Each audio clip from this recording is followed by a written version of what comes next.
আমরা একদম গতকালকে রাতে ফলাফল ঘোষণার পর থেকে শুরু করে এখন পর্যন্ত মানে শত শত নেতাকর্মীকে হুমকি দেওয়া হয়েছে।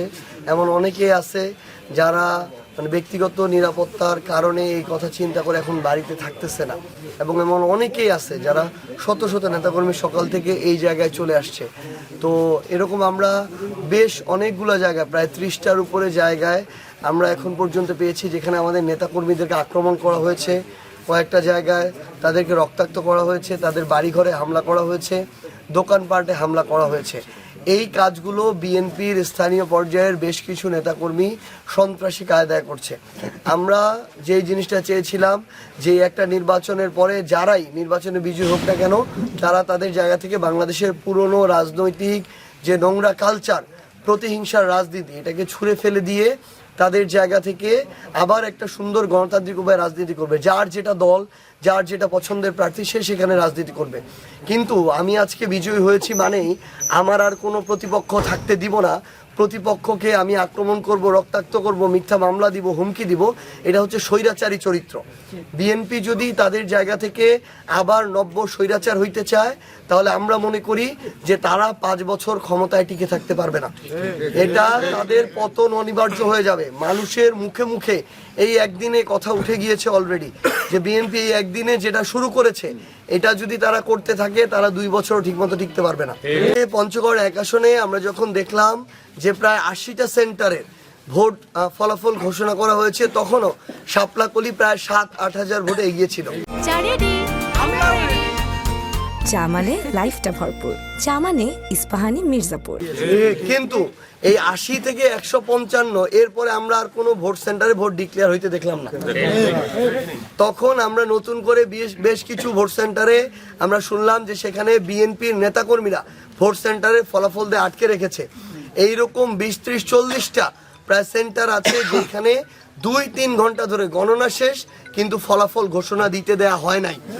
বিএনপির উপজেলা সেক্রেটারি, ইউনিয়ন সভাপতি সেক্রেটারিরা তারা সাংবাদিকের আইডি কার্ড নিয়ে তারা সেন্টারগুলোতে ঢুকে ভোটগুলোকে আটকে রেখেছিল।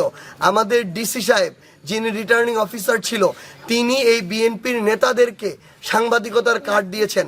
তারা কোন সাংবাদিক, কবে সাংবাদিক ছিল, এই জিনিসটা এই আমাদের রিটার্নিং অফিসারকে এখানে অবশ্যই ব্যাখ্যা করা উচিত। তিনি বলতেছেন তারা কাগজ নিয়ে আসছে। তারা একটা কাগজ নিয়ে আসতো, আসল না নকল যাচাই না করে আপনি দিয়ে দিলেন, তাহলে আপনি ওই পদে বসে আছেন কেন?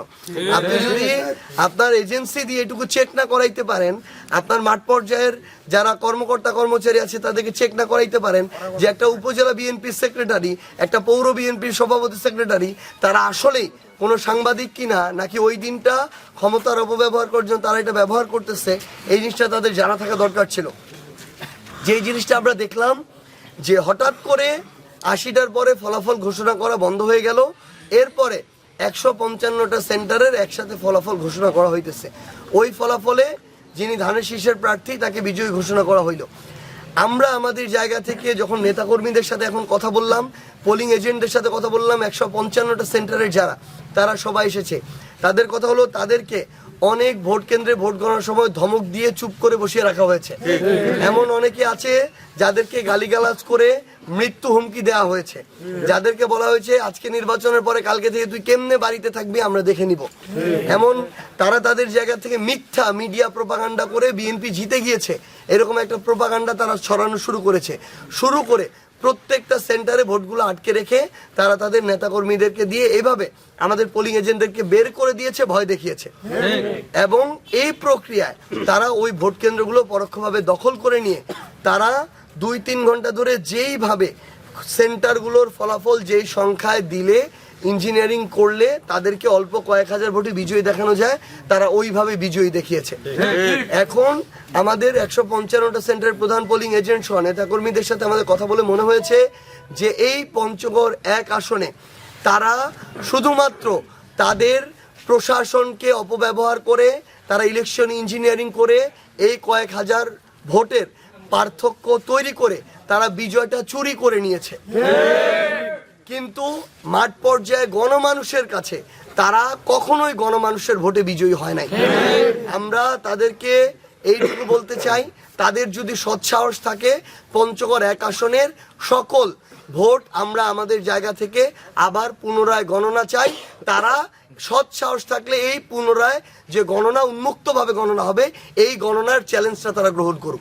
আজকে দেখলাম পঞ্চগড় সদর উপজেলার বিএনপির সভাপতি তিনি একটা বিএনপির আওয়ামী লীগের অফিস নিজের হাতে উদ্বোধন করতেছেন। এর মধ্য দিয়ে বোঝা গেল যে এই নির্বাচনকালীন সময়ে বিএনপি এবং তাদের নেতাকর্মীরা আওয়ামী লীগের সকল নেতাকর্মীকে ব্যবহার করে, অপরাধী নিরপরাধ কিচ্ছু দেখে নাই, সবাইকে ব্যবহার করে সবার সাথে ইন্টারনাল আতাত করে তারা এই নির্বাচনে একটা ভোটকে প্রভাবিত করার তাদের জায়গা থেকে চেষ্টা করেছে। তারা এই ইন্টারনালি এই ইঞ্জিনিয়ারিংয়ের আরেকটা প্রসেসও করেছে।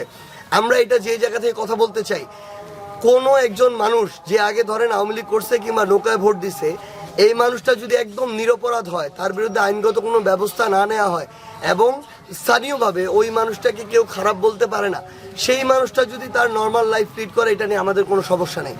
কিন্তু যদি এইরকম হয় একজন অপরাধী, সে তার জায়গা থেকে অপরাধ করেছে, সে জুলাই অভ্যুত্থানে বিরোধিতা করেছে, এর আগে মানুষের উপরে জুলুম করেছে, ওই বিএনপি জামায়াত থেকে শুরু করে যারা 16 বছর নির্যাতিত ছিল তাদের উপরেও জুলুম করেছে, এই রকম সকল মানুষকে অপরাধী নিরপরাধ সবাইকে একত্রিত করে কালপ্রিটদেরকে আশ্রয় দেওয়ার জন্য তাদের আশ্রয় অফিস খুলে দেওয়া হয়, তাহলে আমরা মনে করি এই বিএনপি আসলে 16 বছর তাদের জায়গা থেকে যেটা গিয়েছিল তাদের নিজেদের কার্যক্রমে এটার আসলে বৈধতা দেয়, যে তারা সম্ভবত এটার হয়তো তাদের প্রাপ্যতাই ছিল, এই জন্য তারা তাদের জায়গা থেকে এই কাজগুলো করছে। না হলে তাদের উপরে জুলুম হয়েছে, তাদের কত নেতাকর্মীর উপরে অত্যাচার নির্যাতন হয়েছে, তারা এখন অপরাধী নিরপরাধ কিচ্ছু দেখতেছে না, তারা তাদের জায়গা থেকে এই কাজটা করতেছে। আমরা এখন পর্যন্ত আইনগতভাবে আওয়ামী লীগের রাজনীতি বাংলাদেশে নিষিদ্ধ আছে। আমরা আমাদের জায়গা থেকে স্পষ্ট করে শুধু একটা কথাই বলেছি, একটা মানুষ যদি নিরপরাধ হয় সে যেই দলেরই হোক, আমরা চাই না তার কোনো শাস্তি হোক। কিন্তু একটা মানুষ যদি অপরাধী হয় এবং যেখানে আওয়ামী লীগ একটা নিষিদ্ধ রাজনৈতিক দল, তাদের অফিস যখন চালু করে দেওয়া হয়, তার মানে বিএনপি তাদের জায়গা থেকে উপরে উপরে যতই ভালো সাজার চেষ্টা করুক না কেন, ভিতরে ভিতরে তারা ওই ভারতীয় যে আধিপত্যবাদ ওইটার কাছেও মাথা নত করেছে, সেখানেও তারা সেজদা দেওয়া শুরু করেছে। এবং একই সাথে তারা যারা এই যে আওয়ামী সময়ে মানুষের উপর জুলুম করেছে, অত্যাচার করেছে, নির্যাতন করেছে, তারা তাদের কাছেও সিজদা দেওয়া শুরু করেছে।